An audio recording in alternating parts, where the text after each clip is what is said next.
everybody. I'm Imani Jackson, editor-in-chief and founder of Queendom Magazine. I want to thank you guys so much for watching Queendom TV. We hope that all of the stories, interviews, and discussions that you see on our channel inspire you and help you understand that you are to live life audaciously and that you're a queen nonetheless, regardless of what life has thrown at you. It throws us all some curveballs, so keep on going and subscribe to queendommagazine.com so that you can read our awesome articles. Comment on the shows that you like the most. We're always interested in hearing what you have to say. Take care. DeShawn. Hi. Hi. Thank you so much for finally allowing us to do this interview that I have been dying to do. Thank you for having me and for being so patient. I appreciate that. I understand business. Thank you. I understand business. Oh, it's crazy. So what I wanted to do was let everyone get some insight into who you are and what you do, because I personally know that you're phenomenal, but not everybody knows DeShawn Chu. So let's give them a little taste of you, who you are, and what SheEO is, because this interview is about SheEO and what SheEO does for young women in business. So let our audience know. Well, about myself, and again, thank you so much, Imani, for having me. I'm just so happy and blessed to be here. I'm happy to be here because first and foremost, I'm a mom. Yeah. And anytime that I can talk about my babies and my family, it just makes me warm inside. So I am a mom of 3 future SheEOs, and they take up most of my time. I call myself a mompreneur. That's right. It is balance all day long. I am also a business owner. I am founder of SheEO, which they understand as mommy's work. And what I hope they understand even more than that is that I want to help young ladies like them. That is my goal, is to give young ladies the tools, training, access to resources that they can use to be a SheEO if they choose to be. And SheEO was founded in 2003. And since then it has, oh goodness, taken all kinds of changes and has morphed and is now a regional program with classes, camps, and soon to be coaching and celebrations for young girls. Thank you. Doing what though? Like at its core, what does SheEO do for young girls? Absolutely. Our vision is that you can be a she while becoming an EO. Absolutely. And the first thing they have to understand is that this is career exploration. We start with girls as young as 8. Wow. So the first thing is to help them understand what is a career. Right. And that you're going to be an employee or an employer. That's what mommy and daddy do. And they do that in a business. And we explain to them what a business is. And one of the things that I really impress upon my instructors is that we want to be able to explain what a business is in kid-friendly terms. I want these girls to get it. Right. And so once they understand what a business is, then they understand that in the world, you either work for one or own it. That's right. And so there are the camps. We have Camp SheEO, which I'm exhausted from this summer. We had a full schedule of camps across the Metro DC area. Okay. And they can start with First Step, which is for the 8-year-olds, where we just explain to them, this is what a business is. Right. And if you own a business and start something with a product, or you innovate and you create, you're an entrepreneur. Absolutely. Some of them never heard that word before, or mom or dad have said it, and or mom or dad may be it, and they don't know exactly what it is. And once they take the first step, then they say, oh, you know, I think I'm an entrepreneur. Coach DeShawn, or whoever the instructor is, I created this, and I want to write a business plan. I want a plan to sell it, and so that's where our Next Step camp comes in. Absolutely. We also have the SheEO Academy, which runs during the school year, and this fall we have a little SheEO, our 1-day and 2-day camps. Okay.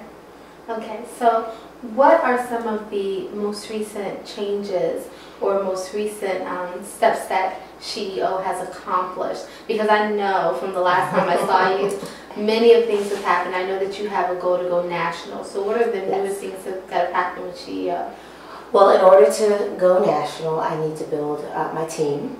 This summer, we hired new instructors for the region to go out and provide CEO programs all across the area. The team is growing, and that's a huge accomplishment for me. As you know, entrepreneurs often have a challenge of delegating, letting go, finding people who share their vision and who you can trust with it. Yes, it is so scary to have a dream and then to trust any part of that to another person because they didn't birth the dream, they might not be as passionate, or their vision may go off in a different direction than yours. So letting go is something that is very, very important. The woman that I work with as a coach, she always tells me, she's like, you have to let go, and I'm like, ooh. I'm like, well, what if they mess up? Right? You know, so, you know, you have to have a team that you trust. Yes. And you have to develop them and spend time with them closely so that you can trust that they have that same passion and they're going to go down the path that you've laid out for your business. Well, and to help me put that trust in them, I spent time this summer beefing up the training program. Good. And so this way I can ensure they have the right tools. Right. And if the training or pieces of the training didn't work for them, we had sessions where they provided me feedback. Okay. And all of this is really to get ready for franchising. Good. In order to franchise, I have to have the packaging and the systems in place, and I am crossing the T's, dotting the I's, and putting the ribbon around that package. So DeShawn, I have to ask you, did you come from an entrepreneurial family, and were you entrepreneurial as a child? Did you have the little lemonade stand? That's too funny. Oh gosh. Well, first question, did I come from an entrepreneurial family? I did. So much so that I am still writing the book for my family and gathering pictures from my family. And what I found very interesting is that I come from it on both sides, my mom and my dad. But an interesting thing happened in the family, or in the family line that I want to really focus in on the book. It seemed to skip generations and skip families. Wow. And I didn't understand, and I'm still trying to gather information to process. I have an idea. On my mother's side, when I was in high school, I worked for my grandmother's catering business. My grandmother's siblings, sisters and brothers all had their own businesses. And my grandmother's sister, my great aunt, she owned a senior care facility, and I would go and entertain her residents. We would put on shows for them. And even before that, I have an uncle who used to jokingly say to me, oh, here comes DeShawn, what is she selling today? Oh. Because that was what people knew me for, was either selling the Girl Scout cookies, candy. You know, I went a step beyond the lemonade stand. I would receive toys from my parents that you could use to make more toys. I don't know if you had, when you were young, the baking toy. What was that baking Easy toy? Bake Oven. Easy Bake Oven. Girl, and then who can bake cookies all day? I had an Easy Bake Oven. I had one of those, you pour the goop in, you press the shapes out, and it would just make the shape, mold the shapes.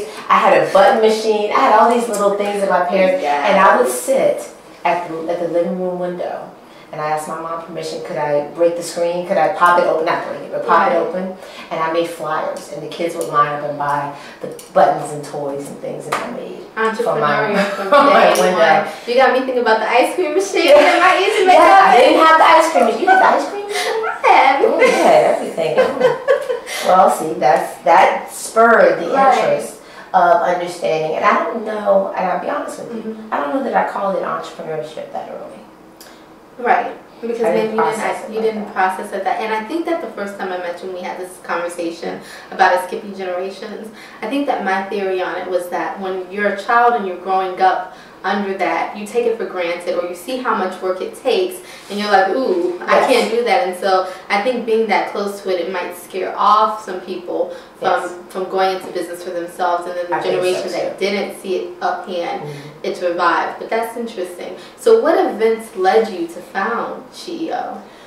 Well, as I mentioned, being a younger entrepreneur, if you will, but not really calling it that, prior to moving to where I live now, I worked with the Small Business Administration's Women's Business Center.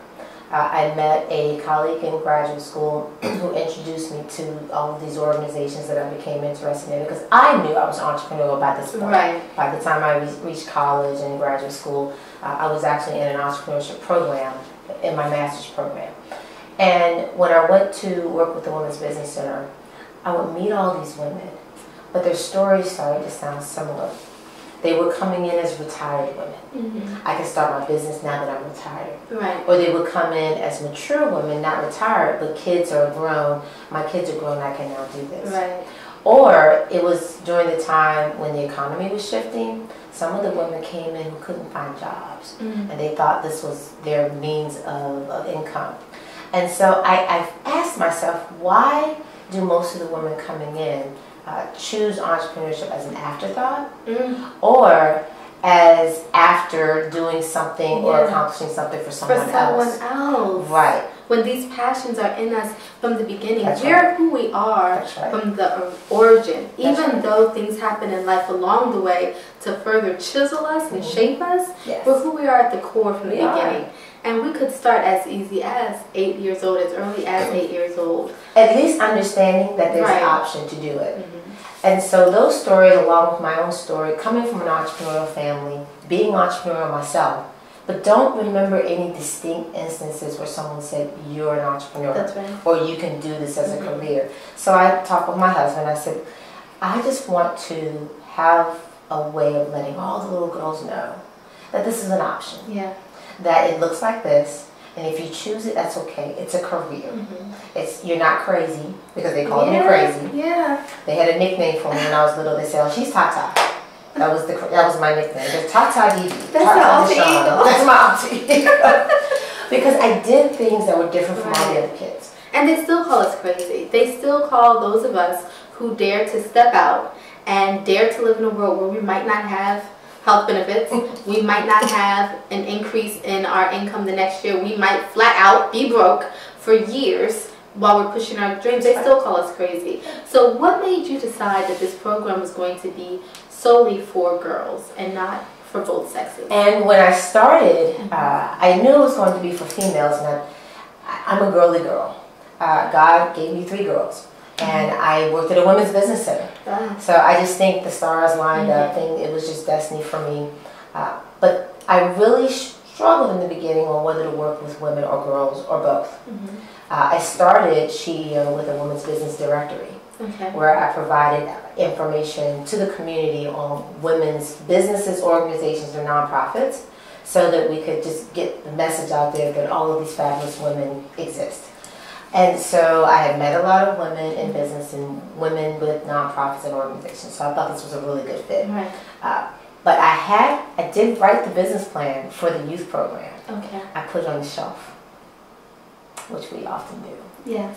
And I, over the years, realized that was my destiny. Right. That was the promise, that was the dream that was put on me. I did, as many women do, what I thought was comfortable, what I thought fit in a good little box that people could get, what I thought could make, what I understood to make money. With the youth business plan I had, I was really excited about it. I even did workshops for Girl Scout troops, and I would go out and do some SheEO type workshops in the community, even went to some youth conferences, but didn't really run with the academy and camp like my plan said I should, because I just didn't see how it makes sense until my dream and my goal, or I should say my goal deferred, started to eat me up. Yeah. And I started getting sick. It will do that. And that's what your passion will do to you. It'll be like, hey, I'm here, and you're not acknowledging me, and I'm not going to stop knocking until you realize that you have abandoned me. Wake up. Feed me. It does that. So how do you fund your program? Well, we're for-profit, and a lot of folks don't get that or don't understand that at first. Right. I tell them we're a lot like Huntington, Engineering for Kids, and the Silver Knights, chess, and the Taekwondo programs. We are an enrichment program for young people. So it's a for-profit program. The parents will pay the tuition for the class, the camp, and again, soon to be coaching celebrations.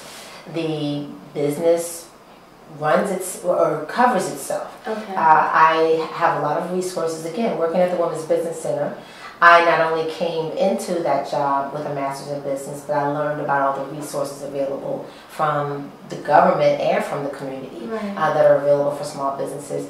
We actually have incorporated a lot of that into our training program for the girls. Absolutely. I have the girls go and meet real CEOs, or I take them to the local college or economic development program, or have someone from the SBDC or the Women's Business Center come and speak to them. Because even though they're kids, I don't want people to look, because a lot of people say, oh, the kids don't understand, or why, what are you doing this for kids? They would be surprised the type of ideas that I've heard from these young girls. We set the limitations on them by saying, you're too young to do this, you don't know this, you can't comprehend this. Yes. We are handicapping them. We are delaying the masterpieces that they're destined to be. That's true. That's true. And I refuse to do that. So I'm fortunate to have parents who have, some find me through we have ads in Park and Recreation brochures, we have contracts. One of the things that's really helped with my background in small business development and procurement, I knew to go out and seek contracts with local and state agencies.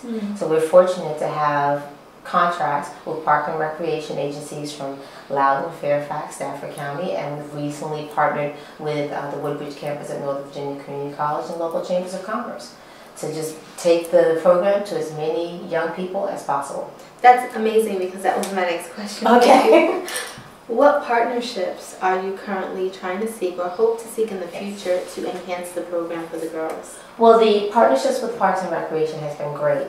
They have an infrastructure in place. They have a customer base that really wants and needs programming for the young people in the community.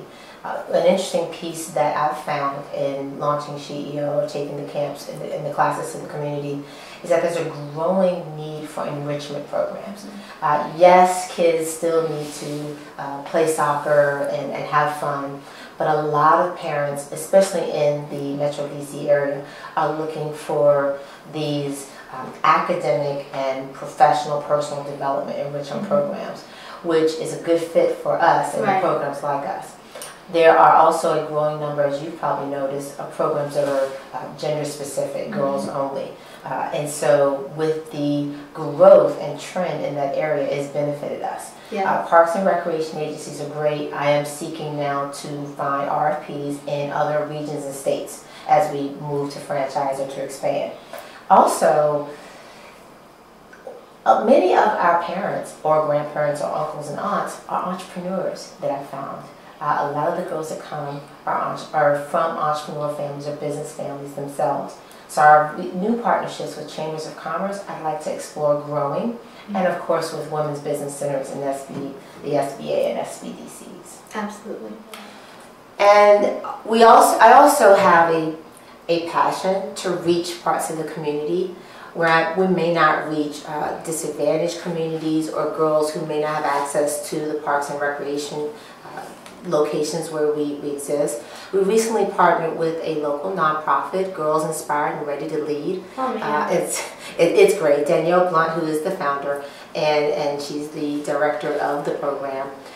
I met her, I think it was just Divine Destiny. She has this nonprofit where she goes out into the schools and she provides programming in the schools. She fundraises for scholarships to camps for the girls to attend. Awesome. And I wanted to have a scholarship program for girls. I've had emails and phone calls from parents, we want to go. And so this year we launched our first scholarship program in partnership with Girl. That sounds phenomenal. And we had our first scholarship recipient sit right in our camp this summer, and her mother was so ecstatic. Yeah, because sometimes, and unfortunately it's the truth, there's not always funding in the home or resources in the home, and it takes resources. It would be wonderful if everything could be free. But we have to admit, and we have to not feel guilty about the fact that not everything is free. We have partnerships that we have to pay for, we have resources that we have to pay for to get these girls where we want them to be, so everything can't be free. The things that we can offer free, we do, because we understand the importance. Yes. But the things that have a price just have a price. So I'm so happy that you got the scholarship program, and and we hope to expand it. Absolutely, and whatever Queendom can do, that we're always here to help, girls and women in the community. So tell me, how can parents or young people identify if they are entrepreneurial?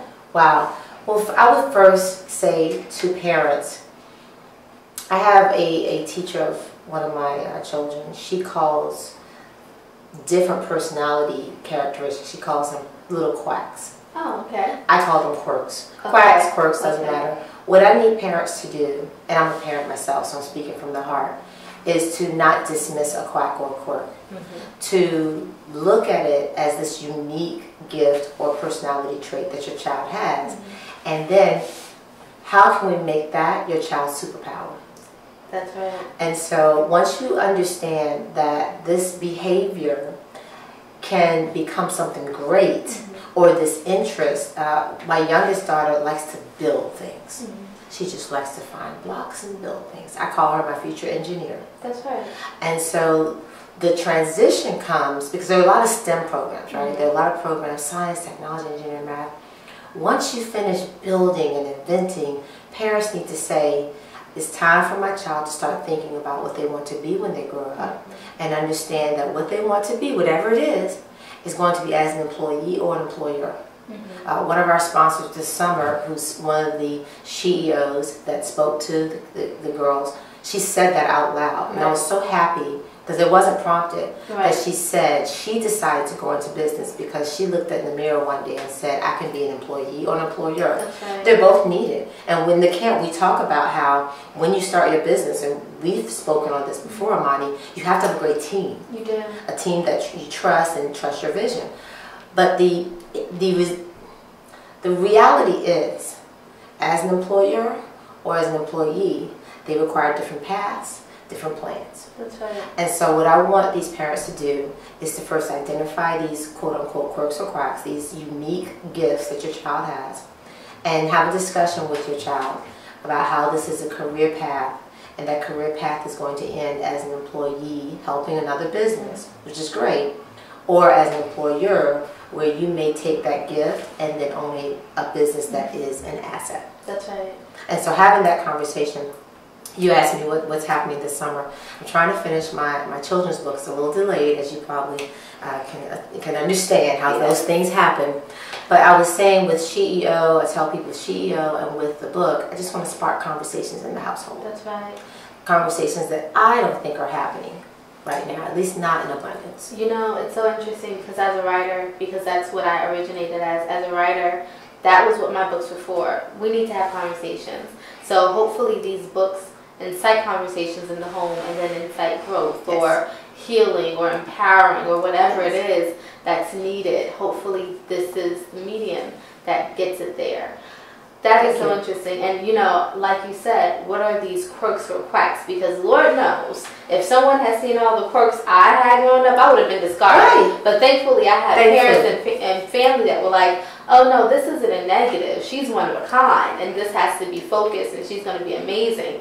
Thankfully, that's how my family saw it, instead of saying, she's weird. You know, let's get her in some special classes because she can't focus. Because I live in my mind as a writer and as a creator. That's right. I live in my mind, and so that's why people think I'm so weird, but I invite people in by creating. I'm like, you know what, let me help them see the worlds that are going on right now. Let me write a book. And they can be like, oh, this is why she was zoned out from March till December. You know, this is what she was thinking. So thank you for, you know, expressing that, because I do think it's important for parents to be able to identify nothing's wrong with your child. That's right. Everything's right with your child. That's right. Everything's right with everything's right. And be thankful that they're not like the other child right there. Be thankful that they're an individual and they're okay to be that and support that. We don't need another Ashley running around. We need your child to be exactly who they are because they're perfect. So within the next 5 years, where do you see SheEO? I know that you've been thinking about going national. Programs like SheEO are not everywhere. However, children with the potential to be entrepreneurs are. So where do you see SheEO within the next 5 years? I'm glad you asked that. The first thing I am planning to do with SheEO, and I just met with my team this weekend actually, is to get ready to expand to other states. So it's just one state at a time. And in order to do that, I have to prepare, even though I'm an out-of-the-box person, I have to prepare the package. Right. The potential franchisee is going to want a success package. And it requires a lot of planning, a lot of introspection, a lot of reaching out for resources. So currently I am building the foundation for that expansion. And hopefully, the plan is to have that finished by the end of next year to be ready for the first franchisee. Actually, I've had 2 women already contact me who are ready to buy their franchise for CEO. That's so I said, it's coming, just hold tight. And so we want to have 4 core programs. We currently have the academy and the camp. The coaching is under development. So I had a parent this summer, when her child finished Next Step Camp, gave her business pitch to what I call my shark panel, which were women from local agencies. The parent said, so what's next after Next Step? And I said, well, we're going to work with your daughter and give your daughter any support that she needs, and that will happen through our coaching, which will fall under Club CEO. Club CEO is going to be our year-round program for girls who are going to get a book club, they're going to get mastermind, they're going to get coaching, they're going to get field trips, and this way, whatever they have built in the camp or the academy, we just now grow and maybe even find them funding to launch their business before they even graduate high school. I'm trying to compose myself because I love it so much, DeShawn. I love it so much. Thank you. I love you. And I love what CEO is doing because it's so in line with Queendom. It's so in line with Queendom to inspire, to empower, to promote women. You know, to help every female know she's a queen nonetheless. To make sure that the magnificent things that they want to do get done. And that we stand on each other's shoulders. There's no crab mentality. It's a sisterhood. Yes. It doesn't matter race. It doesn't matter religion. It doesn't matter social status.